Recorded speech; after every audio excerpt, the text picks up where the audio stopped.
दोस्तों, पृथ्वी का इतिहास और उससे जुड़ी घटनाएं बहुत ज्यादा रहस्यमयी हैं। आप जितना इनकी गहराई में जाने की कोशिश करेंगे उतने ही सवाल आपके सामने खड़े होते जाएंगे। वहीं दूसरी ओर पुरातात्विक खोजों की बदौलत पृथ्वी के इतिहास को बहुत हद तक जाना गया है, लेकिन अब भी आर्कियोलॉजिस्ट पूरी तरह इसके बारे में पता नहीं कर पाए हैं। लेकिन पृथ्वी की हिस्ट्री को खोजने के साथ साथ आर्कियोलॉजिस्ट कुछ ऐसी खोजें भी कर लेते हैं जो वाकई इनक्रेडिबल होती है, और इनमें से कुछ रहस्यमय भी। तो आज की इस वीडियो में हम आपको दुनिया में खोजी गई कुछ ऐसी ही इनक्रेडिबल डिस्कवरीज के बारे में बताने वाले हैं जो वाकई बहुत अमेजिंग है। तो चलिए शुरू करते हैं हमारी आज की इस वीडियो को। नंबर 10। दोस्तों, साल 1865 में बिग बैरल माउंट के ईस्ट कजाकिस्तान में एक्सकवेशन के दौरान एक अद्भुत कब्र खोजी गई थी। यह अद्भुत इसलिए थी क्योंकि इस कब्र में एक इंसान के साथ 17 घोड़ों को भी दफन किया गया था। इन सभी चीजों को अच्छे हालत में ही खोजा गया है। यह सब बर्फ का कमाल था, क्योंकि सारी डेड बॉडीज सदियों तक अच्छी तरह बर्फ में प्रिजर्व थी। इससे भी बड़ी हैरानी की बात इसके पास ही मिली एक और कब्र है, जिसे आर्कियोलॉजिस्ट ने 1999 में रीविजिट के दौरान खोजा था, जिसमें एक आदमी और एक औरत के साथ साथ 13 घोड़ों के भी स्केलेटन थे। ये कब्र आर्कियोलॉजिस्ट के लिए थोड़ी ज्यादा एक्साइटिंग थी, क्योंकि इस कब्र से कई माइथोलॉजिकल जानवरों की सोने की मूर्तियां भी मिली थी। इसके साथ ही आर्कियोलॉजिस्ट ने एक और कब्र खोजी थी, जिसके अंदर डेथ बॉडी कॉफिन से बाहर रखी हुई थी। ये जगह पुराने समय का एक कब्रिस्तान है जो काफी ज्यादा ही डरावना है। नंबर 9। दोस्तों, सेल्ट रोम एम्पायर एंशिएंट यूरोप में काफी दूर दूर तक फैले हुए थे, और उनके द्वारा बनाई गई टूम्ब आज के लोगों के लिए किसी खजाने से कम नहीं होती। और एक ऐसी ही टूम्ब रिसर्चर्स ने फ्रांस के लेवेन्यू में खोजी थी, लेकिन यह बाकी सभी से थोड़ी ज्यादा अलग थी, क्योंकि यह सेल्टिक प्रिंस की टूम्ब थी। जब आर्कियोलॉजिस्ट ने इस टूम्ब का एक्सकवेशन किया तो उन्हें उस टूम्ब से ग्रीक आर्टिफैक्ट्स के साथ साथ एट्रुस्कन ओरिजिन से जुड़ा हुआ कुछ अन्य सामान भी मिला। इस टूम्ब से एक और खास जानकारी आर्कियोलॉजिस्ट के हाथ लगी है, वो ये है कि सेल्टिक रोम के लोग भी बियर पीते थे। दरअसल इसका खुलासा वहां से मिले एक ब्रॉन्ज कॉल्ड्रॉन से हुआ है, जिसे वो शराब पीने के लिए उपयोग करते थे। आपको बता दें कि सेल्टिक प्रिंस को भी वहीं से खोजा गया था, जिन्हें उनके शैरियट के साथ दफनाया गया था। नंबर 8। अब तक मेक्सिको से कई सारे ओल्मेक हेड्स को खोजा जा चुका है, जो मेक्सिको के मेसो अमेरिकन रीजन से मिले हैं। यह प्राचीन कला का एक शानदार प्रदर्शन होता है, और हाल ही में आर्कियोलॉजिस्ट ने मेक्सिको के ला वेंटा से भी एक ओल्मेक हेड खोजा है, जिसे एक निकनेम भी दिया गया है, और वो है the man of La Venta. वैसे तो ओल्मेक सिविलाइजेशन के बारे में आर्कियोलॉजिस्ट को कुछ खास जानकारी नहीं है, लेकिन बस इतना जरूर पता है कि मेक्सिको के इस हिस्से में 3000 साल पहले उनके द्वारा कई अजीबोगरीब चीजों का निर्माण जरूर किया गया था, जिसमें से सबसे ज्यादा शानदार तो ये ओल्मेक हेड है, जिसे उन्होंने हाथों से पत्थर पर कार्व किया था। ये काफी अच्छी बात है कि स्टोन एज के दौरान भी लोग इतनी बारीक कला को जानते थे। ये ला वेंटा ओल्मेक हेड करीब 10 फीट ऊंचा है, जो करीब 30 टन बसाल्ट रॉक से बना हुआ है, और ये रॉक केवल वोल्केनिक रीजन में ही पाए जाते हैं, जो वहां से करीब 70 मील से भी ज्यादा दूरी पर है। नंबर 7। दोस्तों, तूतनखामुन को जितनी प्रसिद्धि अपने शासनकाल में नहीं मिली होगी, उतनी मौत के बाद मिली है। जब 1922 में कतर ने उनकी मम्मी ढूंढ निकाली थी, जो वैली ऑफ किंग्स से बड़ी हुई थी, उनके कब्र से सोने और हाथी दांत से बने आभूषणों का खजाना निकला था। कतर ने एक इंटरव्यू के दौरान बताया था कि जब उन्होंने पहली बार तूतनखामुन की मम्मी को देखा तो मम्मी ने एक ताबीज पहन रखा था और पूरा चेहरा सोने से बने मास्क से ढका हुआ था। इन सामानों को निकालने के लिए उन्होंने और उनकी टीम के सदस्यों ने तूतनखामुन के शरीर के कई टुकड़े कर दिए थे। सोने के मास्क को हटाने के लिए गर्म छुरियों और तारों का इस्तेमाल किया गया था।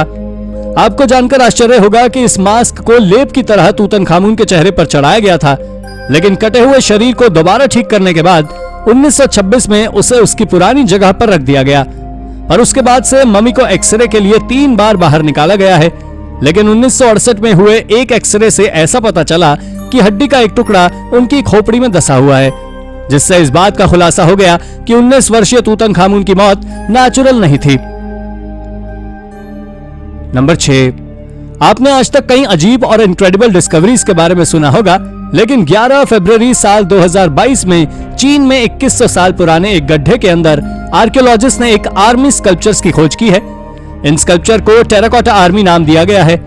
आपको बता दें कि इनकी सेना में सैनिकों, घोड़ों, मनोरंजन करने वालों और अधिकारियों के रथों की छोटी मूर्तियों का एक छोटा खजाना खोजा था, जो कि चीन के पहले सम्राट किन शू हुआंग के लिए बनाया गया था। और इन मिली हुई चीजों के डिजाइन के आधार पर मॉडर्न आर्कियोलॉजिस्ट का मानना है कि यह गड्ढा लगभग 2100 साल पहले का है। आपको जानकारी दे दें कि यह टेराकोटा वॉरियर स्कल्पचर्स को श्रापित भी बताया जाता है।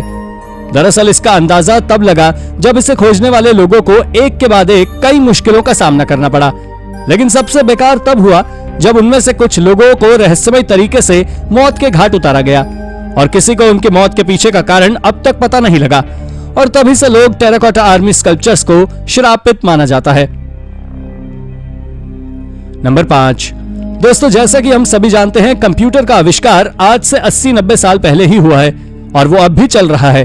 तो ऐसे में 2000 साल पुराना कंप्यूटर मिलना सभी को हैरानी में डाल सकता है।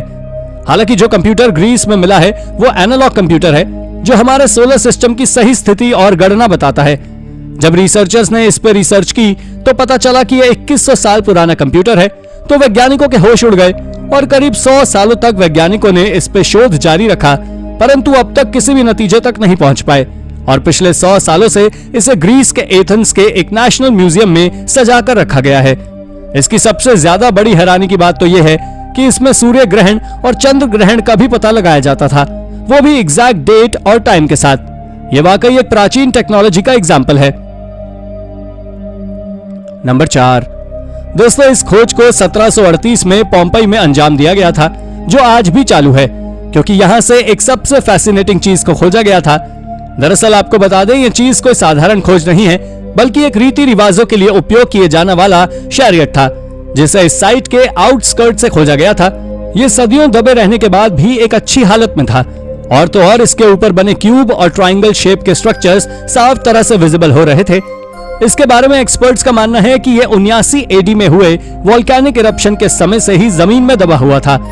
दोस्तों, यह उस समय का सबसे कंफर्टेबल शैरियट था, क्योंकि इसमें आर्मरेस्ट और बैकरेस्ट दोनों ही मौजूद थे और इसमें 4 लोहे के बने हुए व्हील्स भी थे। इसके बारे में एक्सपर्ट्स का मानना यह भी है कि इसको किसी स्पेशल ओकेजन के लिए बनाया गया था, ना कि ट्रांसपोर्टेशन के हिसाब से। नंबर 3। प्राचीन समय में पानी पर युद्ध होते थे। यह बात थोड़ी हैरानी की जरूर है, लेकिन यह बात पूरी तरह से सच है। दरअसल साल 2014 में जॉर्जिया की एक्सट्रीम से एक अजीब स्वॉर्ड की डिस्कवरी की गई थी, जिसमें एक अमूल्य जेमस्टोन का उपयोग किया गया था।